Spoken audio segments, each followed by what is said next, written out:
எல்லாருக்கும் வணக்கம். நம்ம அய்யனார் துணை சீரியலில் சோழன் எனக்கு வேண்டவே வேண்டாம் அப்படின்னு டைவர்ஸ் கொடுத்துட்டு வந்த நம்ம நிலா இப்போ மறுபடியும் அய்யனார் துணை வீட்டுக்கு போக போகிறாங்க. சோழனுக்காக இல்லை, யாருக்காக மறுபடியும் அய்யனார் துணை வீட்டுக்கு போகிறாங்க தெரிஞ்சுக்கிறதுக்கு முன்னாடி இந்த வீடியோக்கு ஒரு லைக் போட்டுக்கோங்க. ஸோ பார்த்தீங்கன்னா உங்கள் தங்கச்சியை இப்படி ஒருத்தன் ஏமாற்றி இருந்தால் மறுபடியும் அவனோடய சேர்ந்து வாழ சொல்லி நீங்கள் சொல்லுவீங்களா அப்படின்னு ஒரு நியாயமான காரணத்தை நம்ம சேரன் முன்னாடி சொல்லிட்டு நம்ம நிலா வீட்டை விட்டு கிளம்பி போகிறாங்க. சோழனை விட்டு கிளம்பணும் அப்படின்னு நம்ம நிலாவுக்கு மனசில் தோணினாலும் அய்யனார் துணை வீட்டை விட்டு வெளியே வந்த நிலாவுக்கு எங்கே போகிறதுன்னு தெரியல. நம்ம நிலா கோயிலுக்கு போய் பேகை அங்கேயே வச்சுட்டு சோழன் நம்மளை இப்படியே திட்டம் போட்டு ஏமாத்திட்டாரே அப்படின்னு அழுதுகிட்டு இருக்காங்க. இன்னொரு பக்கம் பார்த்திங்கன்னா நம்ம பொண்ணு பார்க்குற ஃபங்க்ஷனை இப்போ நிறுத்த சொன்னால் எல்லாரும் திட்டுவாங்களே அப்படின்னு வானதி பொண்ணு பார்க்குற ஃபங்க்ஷனுக்கு இஷ்டமே இல்லாமல் ரெடி ஆகி வராங்க. நம்ம நிலா எந்த கோயிலில் உட்காந்து சோழனை நினச்சி அழுதுகிட்டு இருக்காங்களோ அதே கோயிலில் வச்சு வானதிக்கும் செந்திலுக்கும் நிச்சயதார்த்தம் நடந்துக்கிட்டு இருக்கு. வானதிக்கு எந்த மாப்பிள்ளையோட நிச்சயதார்த்தம் நடக்குதோ அந்த செந்திலோட அம்மா வந்து தலையில் பூ வைக்கிறாங்க. ஐயோ இவங்க கன்ஃபார்மே பண்ணுறாங்களே, பாண்டி மேலே ரொம்ப கோவப்பட்டு கல்யாணத்துக்கு வீட்டுக்கிட்ட ஒத்துக்கிட்டது தப்பாக போயிடுச்சே, நம்மளே வார்த்தையை விட்டோமே, ஒரு மாதத்தில் கல்யாணம் பண்ணுங்க, எந்த மாப்பிள்ளையை பார்த்தாலும் நான் கல்யாணம் பண்ணுறதுக்கு ஒத்துக்கிறேன் அப்படின்னு சொன்னது எவ்வளோ பெரிய தப்புன்னு இப்போ தானே தெரியுது. பாண்டியை விட்டு நம்மளால் இருக்க முடியாது போலயே. இந்த பாண்டியை நம்ம அன்பிளாக் பண்ணி எவ்வளோ நேரம் ஆச்சு, ஏன் இவன் காலே எடுக்க மாட்டேங்கிறான், ஃபோனும் பண்ண மாட்டேங்கிறானே. பாண்டி மேலே கோவப்பட்டு நம்ம வாழ்க்கையை நம்மளே கெடுத்துக்கிட்டோமோ. இவங்க வேற கல்யாண டேட்டெல்லாம் ஃபிக்ஸ் பண்ணுறாங்க, இன்னும் ஒரு மாதம்தான் இருக்குது, ஜூன் 15ன்னு ஃபிக்ஸ் பண்ணிவிட்டு பூவெல்லாம் வைக்கிறாங்களே. இந்த கல்யாணத்தை நம்ம தடுத்து நிறுத்தினோம்னா நம்மளை அடிக்கவே வந்துடுவாங்க போலயே. இந்த வசந்த் வேற கல்யாணத்தில் இவ்வளோ ஆர்வமாக இருக்கான், அப்பா கிட்ட இந்த நேரத்தில் தனியாகவும் பேச முடியாது அப்படின்னு இந்த வானதி மனசுக்குள்ளேயே அழுவ ஆரம்பிச்சிட்டாங்க. இந்த நேரத்தில் செந்திலும் இந்த வானதியை பார்த்து வலிய ஆரம்பிச்சிட்டான்.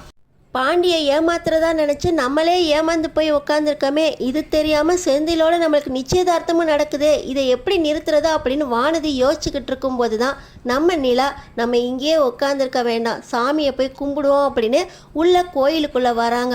இந்த நேரத்தில் வானதிக்கும் செந்திலுக்கும் நிச்சயதார்த்தம் நடக்கிறத பார்த்த உடனே நம்ம நிலாவுக்கு மனசு தாங்கலை. பாண்டி ஏற்கனவே வானதி என்னை விட்டு போயிட்டா அப்படின்னு உடஞ்சி அழுததுக்காக வானதி கூட பேச வந்தவங்க நம்ம நிலா.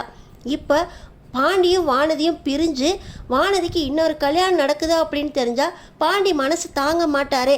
இந்த கல்யாணத்தை எப்படியாவது நிறுத்தி ஆகணும், வானதிக்கு எப்படியாவது பாண்டியோட மனசை புரிய வைக்கணும் அப்படின்னு சொல்லி நம்ம நிலா வானதி கிட்ட போகிறாங்க. இந்த நிச்சயம் நடக்கவே கூடாது, நான் வானதி கிட்ட தனியாக பேசணும் அப்படின்னு நம்ம நிலா அங்கே போய் எல்லாரும் முன்னாடியும் வானதியை கூப்பிடுறாங்க. வானதி, நான் எதுக்கு உங்கள் பேச்சை கேட்கணும், நான் உங்களோடலாம் வர முடியாது, பாண்டி எனக்கு வேண்டாம் அப்படின்னு சொல்ல செந்தில் திருன்னு முழிக்கிறாரு. வானதி, நான் உங்ககிட்ட கொஞ்சம் பேசணும், அவசரப்பட்டு எந்த முடிவும் எடுக்காத அப்படின்னு சொல்லி நம்ம நிலா வானதியை கூப்பிடுறாங்க. வானதியும் இதுதான் சமயம், எப்படியாவது நிலாவை சரி பண்ணி நம்ம பாண்டியோட ஒன்று சேரணும், இந்த நிச்சயம் நின்னா போதும் அப்படின்னு சொல்லி வானதியும் நிலாவோட எந்திரிச்சிட்றாங்க. நம்ம நிலா வானதி கிட்ட போய் பாண்டி உன்னையே நினச்சிக்கிட்டு இருக்கான், பாண்டி உன்னை உண்மையிலேயே காதலிக்கிறான், நீ இல்லாமல் அவனுக்கு வாழ்க்கையே இல்லை, நீ இன்னொருத்தரை கல்யாணம் பண்ணுறதுக்கு சம்மதம்னு சொன்ன உடனே பாண்டி எந்த அளவுக்கு உடஞ்சி போயிருந்தான் தெரியுமா, உங்ககிட்ட பேசுகிறதுக்காக ட்ரை பண்ணான், நீ எதுக்கு வானதி இவ்வளோ அவசரப்பட்டு அடுத்த கல்யாணத்துக்கு ஒத்துக்கிட்ட, பாரு இன்னொருத்தரோட உனக்கு நிச்சயமாத்த வாழ்க்கை வந்துட்டியே, இதை முடிவை மாற்றிக்க வானதி அப்படின்னு சொல்ல, அக்கா எனக்கும் பாண்டியை தான் வேணும், பாண்டியை நான் அவசரப்பட்டு வேண்டான்னு சொல்லி அடுத்த கல்யாணத்துக்கு வீட்டில் சம்மதம் சொல்லிட்டேன், அவங்களும் அவசரமாக அடுத்த கல்யாணத்துக்கு ஏற்பாடு பண்ணிட்டாங்க, இந்த நிச்சயத்தை எப்படி நிறுத்துறதுன்னு யோசிச்சுக்கிட்டு இருந்தேன், நல்ல வேளை நீங்கள் வந்துட்டீங்க அப்படின்னு வானதி நம்ம நிலா கிட்ட ரொம்பவே ஆதரவாக பேச நம்ம நிலாவும் இந்த நிச்சயம் நடந்ததாகவே இருக்கட்டும், நீ பாண்டி கூட தான் கல்யாணம் பண்ணிக்கிற, மற்றதெல்லாம் நான் பார்த்துக்கிறேன் அப்படின்னு சொல்லி நம்ம நிலா வானதியை கூட்டிகிட்டு போய் நான் வானதியை எங்கள் வீட்டுக்கு கூட்டிகிட்டு போயிடுறேன், நிச்சயதார்த்தம் முடிஞ்சிருச்சு தானே அப்படின்னு சொல்லி நம்ம நிலா வானதி கையை பிடிச்சிட்டு கோயிலை விட்டு வெளியே வராங்க. இங்கே வானதியோட அப்பாவும் அம்மாவும் என்னடி நடக்குது இங்கே, மறுபடியும் வேதாளம் முருங்கை மரம் ஏறிடுச்சா அப்படின்னு சத்தம் போட்டுட்டு இருக்காங்க. மாப்பிள்ளை வீட்டில் என்னதான் நடக்குது அப்படின்னு புரியாமல் அவங்களும் தவிச்சுக்கிட்டு இருக்க நம்ம நிலா வானதியை கூட்டிகிட்டு அவங்க பாட்டு பேகோட வெளியே வராங்க.